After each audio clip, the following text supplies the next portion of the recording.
trying to showcase what your work, what you're doing in the community, so that the youth can then go, oh, hey, can you please come to our area, hold the same seminar, or teach us, or whatever it is you're doing. So you want to use those, because here's the thing, the youth are using these tools anyway. You know what I'm saying? So you want to talk to them using the tools that they use. Well, so yeah. With me, it's been more of it's like I've mainly concentrated on like the social media side of issues, where I've set up like the pages and this and that. But I've just been doing a bit of concentration on getting it started, how you start it, because I think it's also very key how you get it started, so that whoever then just goes on there first time and sees whatever it is that you put on there has to be something that will keep them coming back, probably come and read some more, or maybe just I've just been trying to craft through some other people how to craft just what led to this thing starting, so that they understand the reason for this thing, because as you were saying, that social media is very much misunderstood, and especially with the people that I'm working with, which is young people. There has been some resistance or some reservations, maybe even from certain quarters, where they feel that social media in certain places has been used to start riots and stuff like that. And basically what we've been saying, what I had to say to some of the people is that it depends on what kind of purpose you want to use it for.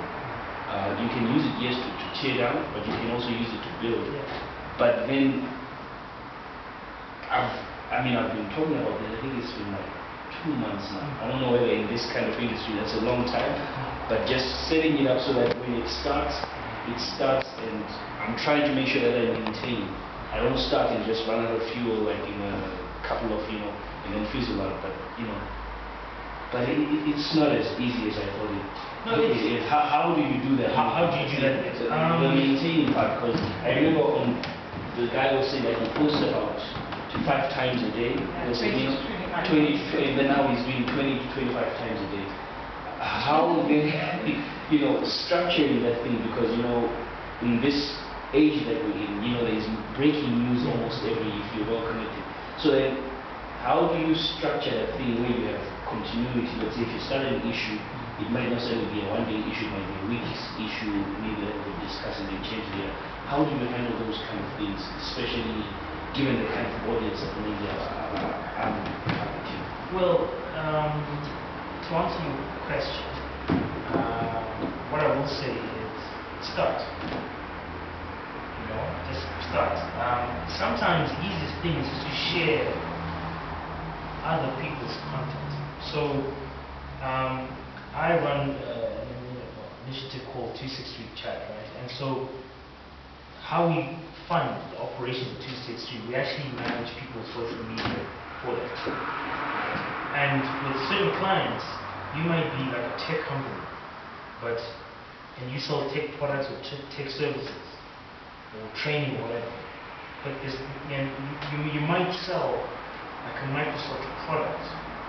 So why can't you share a Microsoft related article? Which is something. So with you, because you work with the youth, there's like, if there's a youth article in the newsday that's positive about some youth guys doing something in the community, then you can share it. Say, hey, this is well done, look at these youth who are doing this. Because you're also trying to talk to your constituency and say, hey, youth, let's come together and do something positive, with our lives, right? So you want to showcase that by using examples of content that you're not necessarily creating. You see, that's already taking place, and that you have nothing to do with, So it's, to me, just start. I mean, there's nothing even wrong with even your first tweet. Hey guys, I'm new to Twitter. Please help me. Please help me tweet. You'll be surprised that a number of people say, what are you struggling with? Did I answer your question? Or? Yeah. So just to me, just start. Don't hold back. Just and consistency. Talking about like how do you keep it going. Sometimes I'm cleverer than other days. I schedule tweets. You know, so like I could be here. I mean, I remember I went to an event and someone was like, I just saw your tweets. How could you be here but you're tweeting? It's because I scheduled the tweet. And I just scheduled it because I just wanted to tweet this particular issue at this particular time. Because once again, the audience, right? You don't realize how wide the audience is. There's someone, a Zimbabwean, or an African, or an American, or whoever's interested in your organization who's actually based in the States. And if you look now, it's like what, 6 whatever, right? But in the States, it's like morning. So maybe I'm scheduling it to cater to that market. That's what people always say to me, you're always on Twitter. No, not really. I've got a life, yeah, I've got a wife and a baby. You know? Yeah. Yes. Can I just maybe contribute again using his words? So I'm not being spiteful. I think your passion will drive what you're doing. And if you're passionate about it, even before the money starts coming, or before support from other sources start coming, if it's something you want people to know about, it will keep you going. And then my question is, you know, as a celebrity, you might deny it. It is what it is. I will deny it. It is what it is. What is the weirdest quote people have, like, from you when you were in travel? What is the weirdest thing people have quoted you? Saying, you're the guy who said this on Twitter. What did you say was the weirdest? I was in Loyal last week Friday, and so in the background we were basically planning on taking the 263 chat events across the country. So someone came up to me and said, so there's a Ndebele guy, and he said, so you coming to,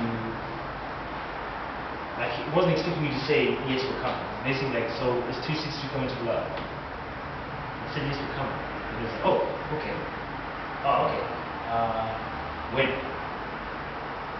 And then he said, okay, that's great. So please, when you come, don't come here and I think the exact words were, don't come here and act like a white man. So then I was like, what does that mean? And basically he then says, well, don't come and try to prescribe to us. Come to us and be part of, like, try to understand us. So that was an interesting, I mean, the conversation ended well. But it started off kind of crazy. So that's the recent, recent. And then sometimes when you're not expecting, someone will come up to you and go, oh, you're SirNige. You know, when you're not in that place, you're probably hanging out with your dad, and then so your dad's like,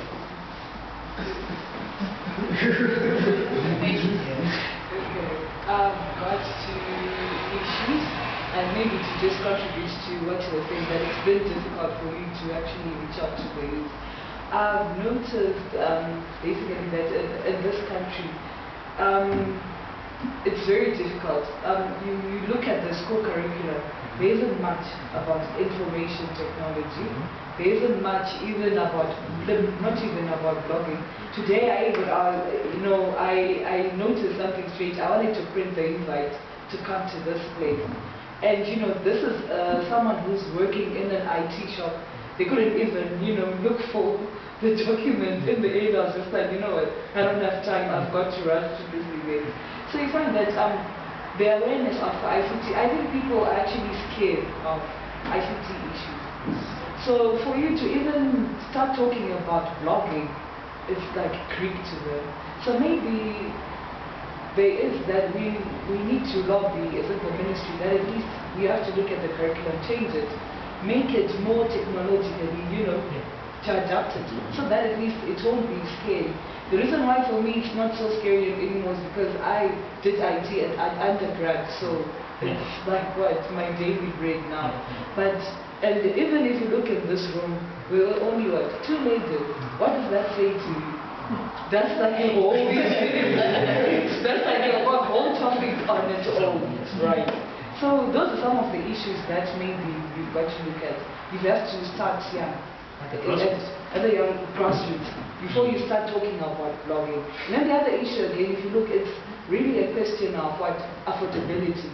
If you look at the youth, how many can actually afford to be online? Perhaps the question is, right now, is we want to get a job, we want to print CVs, so sometimes for you to even think of like online access, that's like a secondary issue, really, for them. Then the other issue that I wanted to talk about was documentation. You find that, I don't know, maybe when you do manage to set that up, I think we really need to tell our story. I've been doing research on, on blogs in Zimbabwe, and trust me, it's been crazy, and how I haven't been able to find information. It's only when I approach a blogger and say, oh, tell me how it started. They'll tell you their own version, and you move to the next person, they'll tell you something completely different. And it's been very, very tough to get documentation on this. So maybe I think we have to develop that culture as well. We have to, it's the onus is on us to actually write papers, to actually do something about it, because not many people know how blogging started in Zimbabwe. And who knows, maybe tomorrow you'll be fed up and you leave this country, you leave with this knowledge, and no one will know that, oh, how did 260 start? So I think it's a huge challenge that we have. Now, I'll tell you now, I'm not giving you. Alright, last few questions. So you have Cube and... My comment was probably doing this. Oh, okay. So Cube and Clusters. It's more comment, and I'm going to speak on Nigel's behalf and Fungai's behalf. He does the whole jam. I tend to follow people and see. I always look at where they started. And it's interesting because people always see their success. They don't see how they got to that success.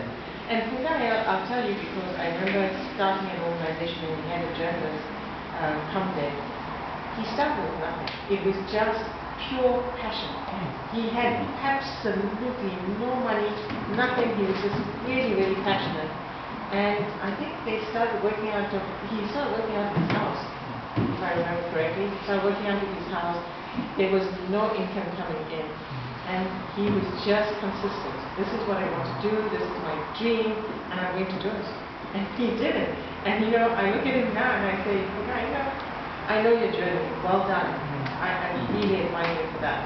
And I think even with you, Nigel, if I remember correctly from people, you mentioned some bits of your story, but listening to other people, it was pure passion.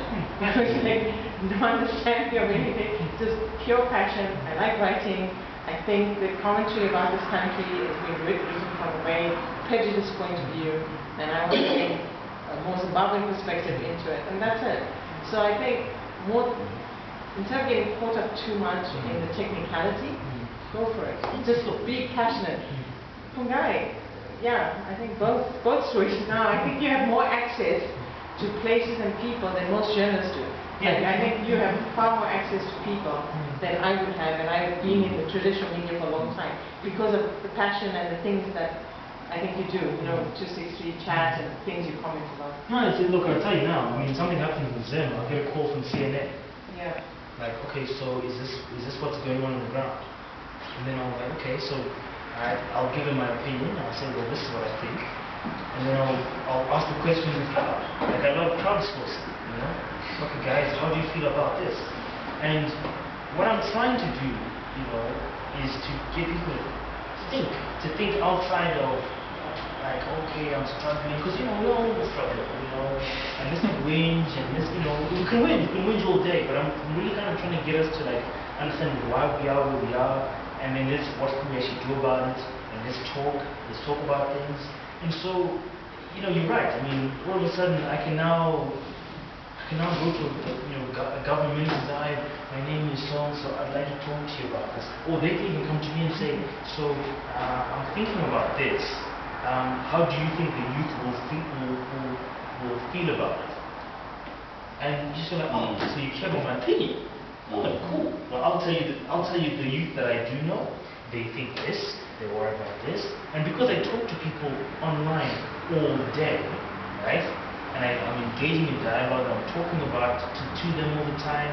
We're discussing, we're crying together. No, I'm not the minister. These guys, you want to focus on us? No, these guys won't exist.